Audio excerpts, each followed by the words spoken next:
नमस्कार। हम आदिकाल पर बात कर रहे हैं और जब हम हिंदी साहित्य के इतिहास को निरंतर पढ़ रहे हैं तो आदिकाल पर बात करते हुए हमने इसके नामकरण की समस्याओं को देखा और हमने इसका समय सीमन था हमने उसको भी देखा। जब हम हिंदी का आदिकालीन साहित्य जब देखते हैं, परिवेश पर हम बात कर चुके हैं और परिवेश पर बात करते हुए हमने राजनीतिक, धार्मिक, साहित्यिक, सांस्कृतिक इन सभी परिवेश पर हमने बात की। किस तरह उस समय जो है यवन आक्रमण उस समय हुए और इस्लाम का आगमन किस तरह हुआ, किस तरह जो सामाजिक स्थिति थी वो एक तरह से वहाँ पर भ्रम और संशय की स्थिति वहाँ पर बनी हुई थी, अनिश्चितता का वातावरण था, लगातार युद्धों से किस प्रकार जनमानस प्रभावित था। ये सारी बातें हमने वहाँ पर देखी। हमने ये जाना कि इस्लाम की जब पचाप सुनाई दी तो किस प्रकार जाति व्यवस्था के जो बंधन हैं वो कड़े वहाँ पर हो गए। तो ये सारी बातें और सारी जो परिवेशगत स्थितियाँ थी उनका अध्ययन हमने किया। देखिए, जब हम हिंदी साहित्य के आदिकाल को देखते हैं तो लगभग जो ये समय सीमन है 700 वर्षों का जो समय सीमन है, उसमें जो साहित्य रचा गया उसको हम मोटे तौर पे देखें तो हम तीन जो हमने साहित्यिक धाराएं देखी, तीन धाराओं में ये बह रही थी। अगर हम साहित्य को देखें तो प्रथम जो धारा थी वो संस्कृत साहित्य की थी जिसे राज्याश्रय प्राप्त था, जिसमें हमने हर्षवर्धन के समय में देखा और जिसके जो केंद्र हैं वो कश्मीर और कन्नौज के आसपास जो केंद्र थे, दोनों केंद्र थे वहाँ पर। और उसमें जो उसी समय हमने देखा कि क्षेमेंद्र वहाँ पर होते हैं, आनंदवर्धन वहाँ पर होते हैं और जयदेव वहाँ पर होते हैं, मम्मट वहाँ पर होते हैं। तो ये सभी आचार्य जो हैं संस्कृत में जो साहित्यिक ग्रंथ या शास्त्रों का निर्माण वहाँ पर कर रहे थे। यदि हम धाराओं की दृष्टि से देखें तो ये जो संस्कृत की धारा थी वो परंपरा के साथ वहाँ पर विकसित होती जा रही थी। जो दूसरी धारा थी वो अपभ्रंश साहित्य की आप मानिए, जिसमें प्राकृत और अपभ्रंश का साहित्य लिखा जा रहा था, जिसमें जैन धर्म का साहित्य भी लिखा गया। जो तीसरी धारा वहाँ पर प्रभावित हो रही थी वो हिंदी भाषा में लिखे जाने वाले साहित्य की थी। देखिए, जब हम 9वीं से 11वीं शताब्दी तक की बात करते हैं तो वहाँ पर कन्नौज और जो कश्मीर है वो साहित्यिक रचना के केंद्र में रहते हैं और वहाँ पर और इसी अवधि के बीच में अनेक नाटककार और अनेक जो गद्य लेखक है वो भी वहाँ उत्पन्न होते हैं। हमने जैसा कि बात की जिन गद्य लेखकों की, चाहे आनंदवर्धन को ले लीजिए, चाहे मम्मट को ले लीजिए, चाहे क्षेमेंद्र को ले लीजिए, ये सारे जो आचार्य हुए उन्होंने साहित्य सृजना में अपना महत्वपूर्ण योगदान दिया। हिंदी के आदिकालीन साहित्य की बात करेंगे और इन तीनों धाराओं के साहित्य को उसमें हम समेटने की कोशिश करेंगे। और जो पहला जो भाग है हिंदी का आदिकालीन साहित्य, यदि मोटे तौर पर उसे 5 धाराओं में हम बांटें, जिसमें कि अपभ्रंश साहित्य एक महत्वपूर्ण भूमिका का निर्वहन करता है, तो आज हम जिस साहित्य का अध्ययन करेंगे वो है अपभ्रंश साहित्य। देखिए, जब हम अपभ्रंश साहित्य की बात करते हैं तो इस समय हिंदी भाषा के साथ साथ अपभ्रंश में भी, प्राकृत में भी जो साहित्य रचना हो रही थी और इस साहित्यिक धारा में न केवल वीर और श्रृंगार और नीति की ही बात हो रही थी, वरन जो धार्मिक साहित्य का प्रणयन भी वहाँ पर हो रहा था। जैसा कि हमने कल बात की, जो जैन साहित्य है वो जो पौराणिक जो ग्रंथ हैं उनकी पुनर्व्याख्या वहाँ पर कर रहा था, उनका एक तरह से उनको पुनः लिख रहा था, एक नवीन दृष्टि से उन्हें लिखने का प्रयास कर रहा था। तो ये एक महत्वपूर्ण बात है। साथ ही जो बौद्ध धर्माचार्य हैं उनके सिद्धांत और जो मत हैं वो भी प्राकृत और अपभ्रंश में ही लिखे हुए मिलते हैं। तो ये जब हम अपभ्रंश साहित्य की बात करते हैं तो ये महत्वपूर्ण है, जिसमें कि सभी प्रकार का जो साहित्य है, लगभग केवल हम धार्मिक साहित्य की बात नहीं कर रहे हैं। हालांकि धार्मिक साहित्य जो है प्रभुत मात्रा में लिखा गया, लेकिन जब हम देखते हैं तो यहाँ पर सभी प्रकार के, चाहे वीर रस की बात कर लीजिए, श्रृंगार और नीति की जो बात है वो भी यहाँ पर मिलती है। देखिए, जब हम बात करते हैं संस्कृत साहित्य की बात हम करते हैं, क्योंकि आदिकाल में रचा तो वो भी जा रहा था, तो जब हम संस्कृत साहित्य की बात करते हैं तो उस साहित्य का या उस रचना का जो सामान्य जनमानस है या जो आम व्यक्ति है उस पर उतना प्रभाव नहीं वो डाल पा रहा था, उससे उतना जुड़ नहीं पा रहा था। लेकिन अपभ्रंश जो साहित्य है, क्योंकि बोलचाल की भाषा प्राकृत के निकट ये बैठ रहा है, तो अपभ्रंश साहित्य जो है वो हिंदी साहित्य के साथ चलने वाली पृष्ठभूमि का एक तरह से कार्य कर रहा था। इसीलिए शायद आचार्य रामचंद्र शुक्ल जो हैं वो अपभ्रंश को और पुरानी हिंदी को, आरंभिक हिंदी को, दोनों की रचनाएं जो हैं आदिकाल में शामिल कर देते हैं। तो ये एक महत्वपूर्ण बात है कि क्यों अपभ्रंश साहित्य जो है जनमानस के निकट हुआ। वो इसलिए क्योंकि वो राजाश्रय की भाषा नहीं थी, वो लोक के मानस की भाषा थी, इसलिए उसने इनसे जुड़ाव उत्पन्न किया। देखिए, अपभ्रंश का क्या है, एक की परिभाषा जाननी ज़रूरी है। देखिए, एक कोई भी जो समय होता है, कोई भी कालखंड होता है, उसमें एक भाषा राज्याश्रय को प्राप्त होती है, एक भाषा राजभाषा होती है और एक जनमानस की भाषा होती है। तो इसी तरह यदि जब हम पाली प्राकृत अपभ्रंश इन भाषिक सरणियों में हम जब चलते हैं तो प्राकृत से बिगड़कर जो रूप है, जो बोलचाल की भाषा ने ग्रहण किया, जो प्राकृत में जो बदलाव आया और जो बोलचाल की भाषा ने वहाँ जो रूप ग्रहण किया, वही धीरे धीरे कुछ समय बाद काव्य रचना के लिए रूढ़ हो गया और वो अपभ्रंश कहलाया जाने लगा। देखिए, अपभ्रंश का एक अर्थ है भाषा का बिगड़ा हुआ रूप। तो जो प्राकृत का जो रूप है, जो शास्त्रीय ना रहकर जो लोक जनमानस में उतरा और फिर बाद में काव्य रचना के लिए जो रूढ़ हो गया, उसे ही अपभ्रंश कहा जाता है। भरत मुनि ने इसे ही देश भाषा भी कहा है, क्योंकि लोक की भाषा है, लोक जनमानस की भाषा है, इसलिए भरत मुनि इसे जो देश भाषा भी कहते हैं।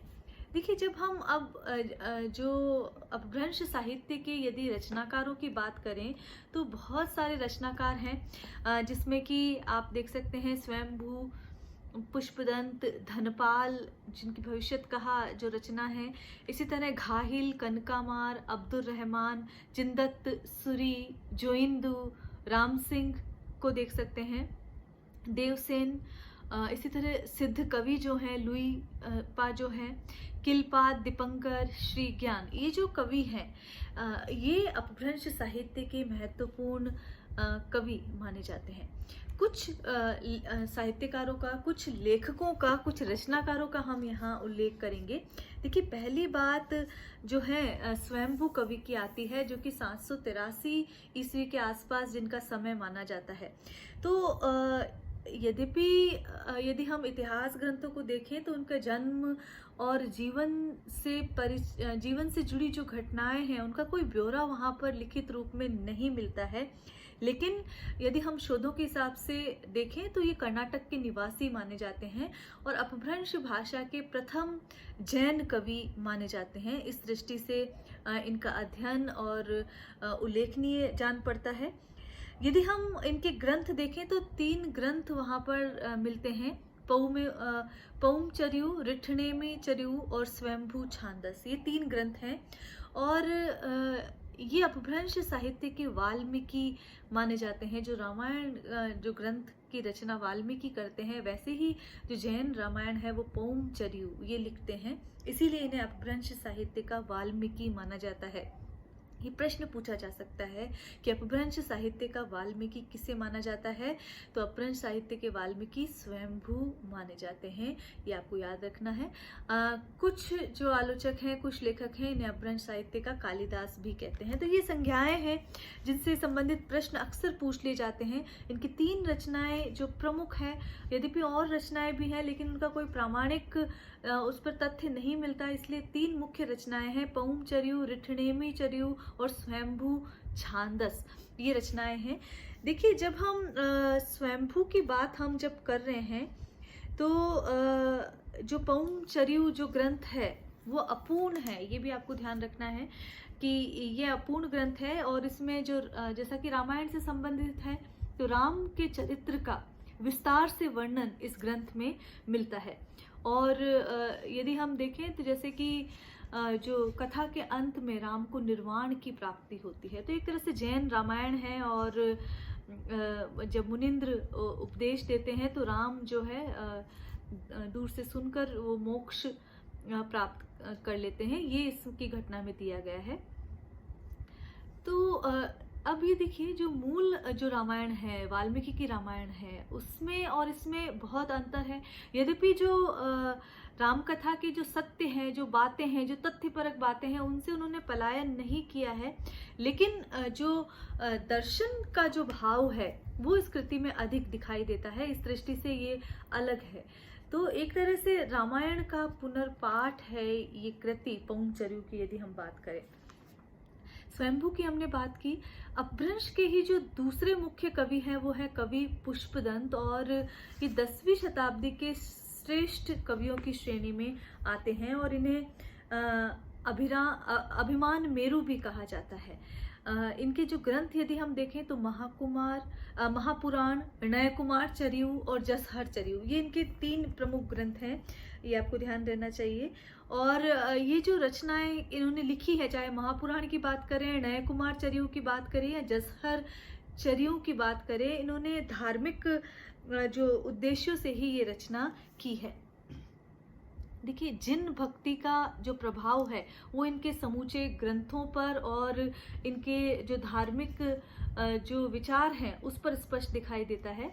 महापुराण की बात करें तो महापुराण एक ऐसा ग्रंथ है जिसमें जो अनेक घटनाएं और चरित्र हैं, और इसमें जो है 63 जो महापुरुष हैं उनके जीवन की घटनाओं को इस महापुराण में शामिल किया गया है। और इन 63 जो महापुरुष हैं उसमें जो श्री राम हैं, जो कि हिंदू जाति का गौरव माने जाते हैं, उनको भी शामिल करने की चेष्टा यहाँ पर किया गया है।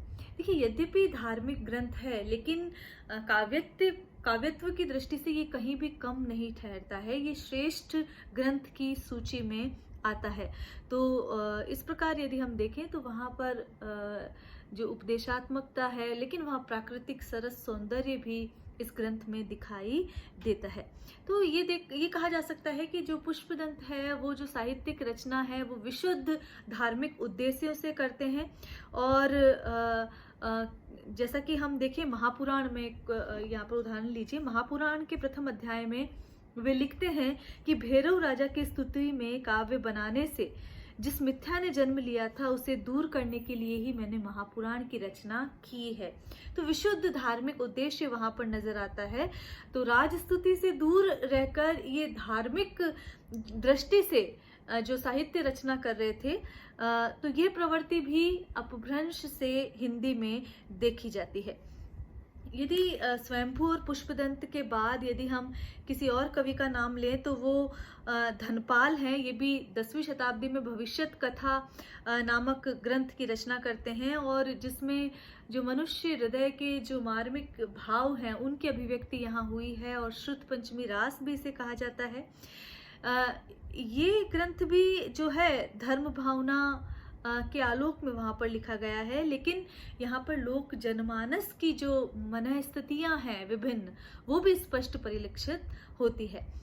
इसी तरह यदि हम राम सिंह देखें तो उनकी जो कृति है पाहुड़ा दोहा, वो भी एक महत्वपूर्ण कृति है। और वहाँ पर यदि हम देखें तो इसमें इंद्रिय सुख और जो अन्य सांसारिक सुख जो है उसकी निंदा इसमें दिखाई देती है। पाहुड़ा का मतलब यदि हम देखें तो उपदेश से लिया जाता है, तो उपदेशात्मक ग्रंथ है यहाँ पर।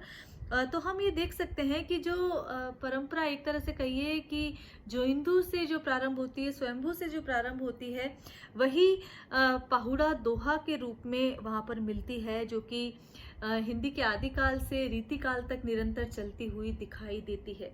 तो ये अपभ्रंश साहित्य है जिसमें उपदेशों के साथ साथ श्रृंगार और वीर रसों की बात, और जहाँ आचार की बात की जाती है वहाँ नीति की बात भी की जाती है। तो इस प्रकार ये साहित्य, अपभ्रंश साहित्य यहाँ पर लिखा गया जो कि लोक जनमानस के निकट था, राज स्तुति से दूर था। तो ये महत्वपूर्ण बात है।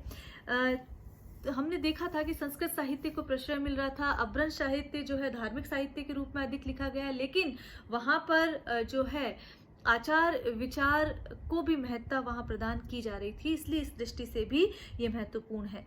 तो ये आपको ध्यान रखना है। स्वयंभू को ध्यान रखना है आपको जब आप पढ़ते हैं। अपभ्रंश भाषा के प्रथम जैन कवि है। पुष्पदंत जो 10वीं शताब्दी के कवि हैं, और महापुराण, नय कुमार चर्यु और जसहर चर्यु इनकी प्रमुख रचनाएं हैं, और धनपाल कृत भविष्यत कथा जो है वो महत्वपूर्ण रचना है। देखिए, इन रचनाओं और रचनाकारों के नाम अक्सर पूछ लिए जाते हैं प्रतियोगी परीक्षाओं में, तो आपको ध्यान रखना है। जब भविष्यत कहा नाम आए तो आपके दिमाग में ये बात आनी चाहिए कि धनपाल कृत हैं, और ये अपभ्रंश के कवि हैं, आदिकाल के कवि हैं। ये सारी बातें वैज्ञानिक दृष्टि से आपके समक्ष उपस्थित होनी चाहिए। तो इस दृष्टि से यदि हम देखें तो ये महत्वपूर्ण कवि हैं।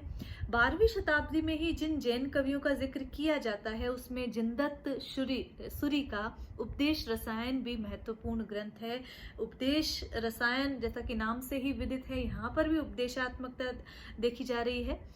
यदि अन्य जिन रचनाकारों को देखा जाए तो यहाँ पर खिलपाद, दीपंकर, कृष्णाचार्य, महीधर, कमलावरपाद और टेटैया ये प्रमुख जो है यहाँ पर आदिकाल के जो प्रमुख अपभ्रंश कवि हैं, जिसमें महीधर, कमलावरपाद और टेटैया भी ऐसे ये कवि भी माने जाते हैं।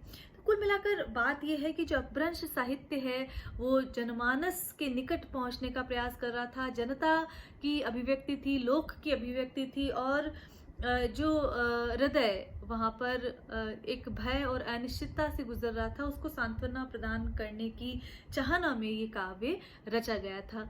तो ये बात आज हमने अपभ्रंश साहित्य पे की। आगे आने वाली कालांशों में आदिकाल की जो विभिन्न साहित्यिक धाराएं हैं हम उन पे बात करेंगे। आज के लिए इतना ही। नमस्कार।